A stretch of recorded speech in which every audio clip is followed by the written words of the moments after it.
2023 यानी इसी वर्ष सेम सेक्स मैरिज को 5 जजों की बेंच को रेफर किया गया और 18 अप्रैल को सेम सेक्स मैरिज पे 5 जजों की बेंच ने सुनवाई शुरू कर दिया है और कंटिन्यू इस पे बहस चल रही है। दूसरी तरफ 26 मार्च 2018 यानी अब से 5 साल पहले एक मैटर 5 जजों को रेफर हुआ था जिसपे आज तक 5 जजों की बेंच नहीं बनी, सुनवाई शुरू नहीं हुई, फैसला अभी तक नहीं आया। 26 मार्च 2018 को मेरी पीआईएल है, उसमें और भी कई सारी महिलाएं भी उसमें हैं, पिटिशनर हैं। हमने जो 4 शादी का सिस्टम है जिसको पॉलीगैमी कहते हैं उसको चैलेंज किया था और ये मैटर पॉलीगैमी का मैटर, बहुविवाह का जो मामला है, ये 26 मार्च 2018 को 5 जजों को रेफर हुआ था, आज तक बेंच नहीं बनी। उसी में हलाला का मैटर है, निकाह मुताह जो कॉन्ट्रैक्ट मैरिज होती है 1 हफ्ते 2 हफ्ते के लिए, वो इशू है। निकाह मिस्यार भी 5 जजों को रेफर हो चुका है। और जो पूरे देश में शरिया कोर्ट बनी हुई है, जो नॉर्मल कोर्ट होती है, आपकी तहसीलदार की कोर्ट होती है, एसडीएम की कोर्ट होती है और डिस्ट्रिक्ट कोर्ट होती है, इसके पैरेलल में पूरे भारत में दारुल कज़ा बना हुआ है। दारुल कज़ा का मतलब शरिया कोर्ट, जहां पे मुकदमों का फैसला इस्लामिक तरीके से होता है। हर थाने तहसील में, जिले में दारुल कज़ा बन चुका है, शरिया कोर्ट बन चुकी है। तो हमने पॉलीगैमी यानी 4 शादी, निकाह हलाला, निकाह मुताह, निकाह मिस्यार और दारुल कज़ा शरिया कोर्ट को, इसको चैलेंज किया था। 26 मार्च 2018 को 5 जजों की बेंच को रेफर भी हो गया था, लेकिन आज तक सुनवाई नहीं शुरू हुई। जबकि 13 मार्च 2023 को सेम सेक्स मैरिज 5 जजों की बेंच को गया और सुनवाई शुरू हो चुकी है, जल्दी फैसला भी आ जाएगा।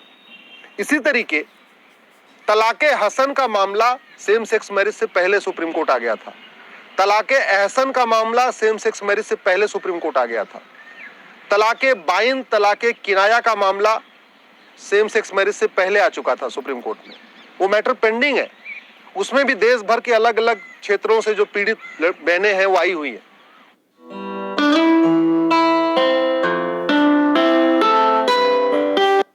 उस पर भी सुनवाई शुरू नहीं हुई। मेरा ये मानना है कि भारत में हजारों की संख्या में हमारी बेटियां, बहनें तलाके हसन से पीड़ित हैं, तलाके एहसन से पीड़ित हैं, तलाके सुन्नत से पीड़ित हैं, तलाके बाइन से पीड़ित हैं, तलाके किनाया से पीड़ित हैं, बहुविवाह से पीड़ित हैं, हलाला से पीड़ित हैं, मुताह से पीड़ित हैं, मिस्यार से पीड़ित हैं। हजारों परिवार शरिया कोर्ट के फैसले से परेशान है, जो इस्लामिक तरीके से उसका फैसला किया गया। तो सुनवाई पहले किस पे होनी चाहिए थी? जहां हजारों लोग, लाखों लोग पीड़ित हैं, उस मामले पहले सुनवाई होनी चाहिए, या सेम सेक्स मैरिज जिसपे गिने चुने 4-6 लोग, वो भी बड़े मेट्रो सिटीज के एलिट क्लास के लोग जो होते हैं वही हैं। बाकी गांव देहात में सेम सेक्स मैरिज कोई जानता भी नहीं है, बल्कि सेम सेक्स मैरिज तो बड़ा मजाक उड़ाया जाता है। किसी गांव, छोटे कस्बे में, देहात में चर्चा करिए, दिल्ली के बाहर चर्चा करिए तो लोग बड़ा इसका मजाक भी उड़ाते हैं। लेकिन सुनवाई चल रही है। सुप्रीम कोर्ट का ये प्रेरोगेटिव है, चीफ जस्टिस के पास ये अधिकार है कि वो तय करें किस मामले को पहले सुनना है, किस मामले को बाद में सुनना है। मैं उनके अधिकार पे, उनके राइट पे कुछ नहीं कहना चाहता हूं। मैं केवल फैक्ट रख रहा हूं कि ऐसे बहुत सारे मामले और संविधान पीठ के मामले जिसमें 5 जजों की बेंच बनना है या 7 जजों की बेंच बनना है, और एक मामला तो ऐसा इसमें 9 जजों की बेंच बनना है, ऐसे मामले बहुत सारे सुप्रीम कोर्ट में पेंडिंग है। इलेक्शन रिफॉर्म के भी एक मुद्दा है जो 5 जजों की बेंच को है। पुलिस रिफॉर्म का मुद्दा बहुत पहले से चल रहा है। जुडिशियल रिफॉर्म के बहुत सारे मुद्दे हैं और भी बड़े इंपॉर्टेंट इश्यूज हैं जो संविधान पीठ का गठन होना है, उनका नहीं हुआ। एक बात और, इस सेम सेक्स मैरिज में अमेरिका की कोर्ट का जजमेंट का हवाला दिया जा रहा है, ब्रिटेन की कोर्ट के जजमेंट का हवाला दिया जा रहा है, कनाडा की कोर्ट का जजमेंट का हवाला दिया जा रहा है। अरे भैया, ये भारत है और ये संविधान जो बना है ये भारतीयों के लिए बना है, भारतीय संस्कृति के लिए बना है, भारतीय परंपरा, भारतीय ज्ञान विज्ञान, भारतीय चिंतन के लिए बना हुआ। ये अमेरिका, फ्रांस, सिंगापुर या जापान का संविधान नहीं है। उनका अलग तरीका है, उनका अलग जीवन तरीका है, वो अलग उनकी सोच है। जिन देशों के कानूनों का हवाला दिया जा रहा है जहां सेम सेक्स मैरिज है, वहां वसुधैव कुटुंबकम की भावना नहीं है। वहां नारी तू नारायणी की भावना नहीं है, वहां ब्रह्मचर्य की कोई भावना नहीं है, वहां अष्टांग योग नहीं है, वहां वेद पुराण नहीं है, वहां भगवत गीता रामायण नहीं है। ये भारत की परंपरा रही है, सनातन परंपरा रही है। Same sex marriage totally Indian culture, Indian tradition के खिलाफ है। सेम सेक्स मैरिज में सबसे बड़ी समस्या ये होती है, विवाह किस लिए किया जाता है? केवल दो लोग रहने के लिए नहीं किया जाता। विवाह करते हैं परिवार बढ़ाने के लिए, समाज को बढ़ाने के लिए, कि लगातार एक नेचुरल सिस्टम चलता रहे। सेम सेक्स मैरिज तो अननेचुरल है और कोर्ट में हमेशा नेचुरल जस्टिस होता है। तो अननेचुरल चीज को नेचुरल जस्टिस कर देना, अननेचुरल चीज को जस्टिफाई कर देना, मेरे हिसाब से ये भारतीय परंपरा, भारतीय संस्कृति के खिलाफ है। न कहीं वेद पुराण गीता रामायण में सेम सेक्स मैरिज का कोई जिक्र आता है, इवन बाइबल कुरान में भी नहीं है। इसलिए ये पहला ऐसा मामला है जिसमें जमीयत उलमा हिंद और पर्सनल लॉ बोर्ड भी आया हुआ है, वो लोग भी इसका सेम सेक्स मैरिज का विरोध कर रहे हैं। कुछ क्रिश्चियन ऑर्गेनाइजेशन आए, वो भी इसका विरोध कर रहे हैं। लेकिन सुप्रीम कोर्ट सुन रहा है। सुप्रीम कोर्ट देश की सबसे बड़ी कोर्ट है और उसको अधिकार है, वो जो उसका फैसला होगा वो सर माथे पे। जो सुप्रीम कोर्ट का फैसला आया सबको मानना पड़ेगा, देश की सर्वोच्च अदालत है। लेकिन फिर बात वही आ गई कि क्या सेम सेक्स मैरिज का मैटर सबसे इंपॉर्टेंट है? तलाके हसन, तलाके हसन, तलाके बाइन, तलाके सुन्नत, तलाके किनाया, निकाह हलाला, निकाह मुता, निकाह मिसार, अगर वास्तव में जेंडर इक्वेलिटी की बात करना है तो सबसे पहले तो उन मैटर को सुन लेना चाहिए था।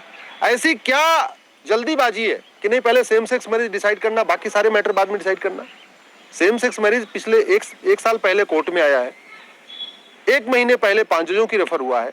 यहां तो ऐसे मामले भी हैं जो 8 साल से 10 साल से 5 जजों की बेंच को रेफर हो चुके हैं।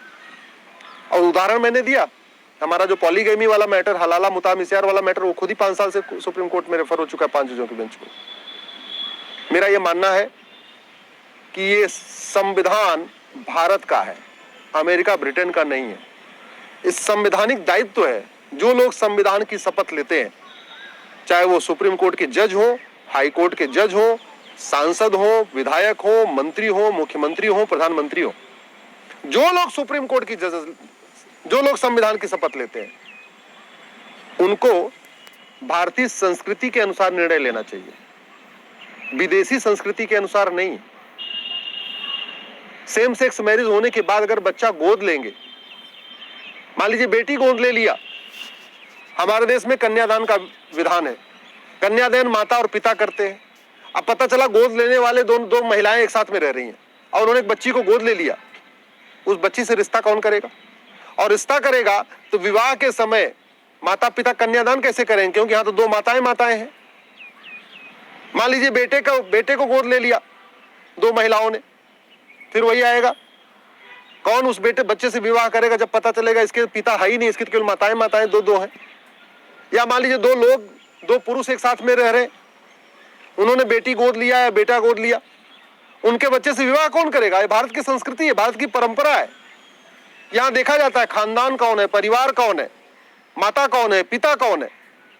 तो जहां पे किसी बच्चे के केवल 2 पिता होंगे, माता एक भी नहीं होगी, या 2 माता होंगी, पिता एक भी नहीं होगा, उनका आगे का जो सामाजिक सिस्टम है, जो सामाजिक और भी आवश्यकताएं हैं, जो रिश्ते नाते हैं, वो कैसे चलेंगे?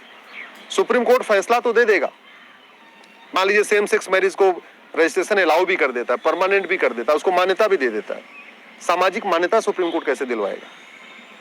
आपको याद है एक जजमेंट आया था दक्षिण भारत का मंदिर के बारे में, जहां पे कह दिया गया नहीं महिलाएं भी जा सकती हैं। आज भी वो जजमेंट इंप्लीमेंट नहीं हो पाया, क्योंकि परंपरा है, वो ये भारत का दर्शन है कि ऐसे बहुत सारे मंदिर हैं जहां केवल महिलाएं जा सकती हैं, ऐसे बहुत सारे मंदिर हैं जहां केवल पुरुष जा सकते हैं। ये हमारी परंपरा रही, हमारी संस्कृति रही। अब उसके खिलाफ अगर जजमेंट सुप्रीम कोर्ट का अभी आता है, सबरीमाला की बात कर रहा हूं मैं, तो वो इंप्लीमेंट नहीं हो पाएगा।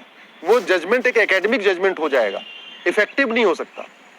मेरा ये मानना है कि अगर सेम सेक्स मैरिज में ये हुआ, मान लीजिए सुप्रीम कोर्ट ने अलाउ किया, तो जो प्रैक्टिकल डिफिकल्टी है बच्चा गोद लेने का, बच्चे के भरण पोषण का, आने जो पब्लिक लाइफ में, उसको रिकॉग्निशन सुप्रीम कोर्ट कैसे दिलाएगा? आप भी सोचिए, इस विषय पे चिंतन